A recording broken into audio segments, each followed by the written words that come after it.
কতদিন আর এই বৈষম্য, কতদিন আমরা অবহেলায় থাকবো? দক্ষিণাঞ্চলের জেলায় জেলায় উপজেলায় গ্রামে গ্রামে শিল্প কারখানা, আর আমার জেলায় একটা সেফটিভিনের কারখানা নেই। এটা তো চলতে পারে না, এটা আদায় করতে হবে। এজন্য সবাই ভাষণে বলেন দুর্নীতির হাত শক্তিশালী করুন।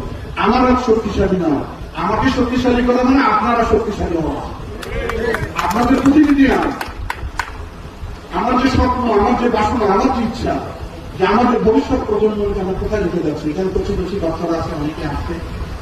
আমার ওদের জিজ্ঞাসা করবেন, ওদের দাদার দাদারা বলে হয়তো 50 একর জমি ছিল, দাদার হিসেবে তো 20 একর, বাপের হিসেবে 3 একর, এরা তার 3 ভাই, এখন পাইছে 10 একর। এরপরে কয়েক শতক হলো আছে কোন জমি? তাহলে এরা কোথায় থাকবে? কোথায় রেখে যাচ্ছি আমরা বাচ্চাদের? কোথায় রেখে যাচ্ছি? বিভিন্ন আমরা তো কেউ বেঁচে থাকবো না।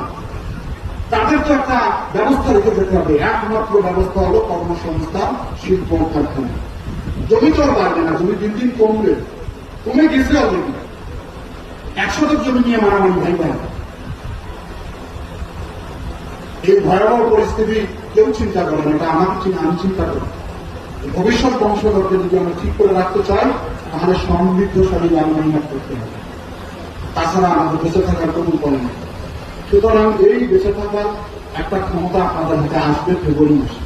সেটা আপনারা যদি সঠিক জায়গায়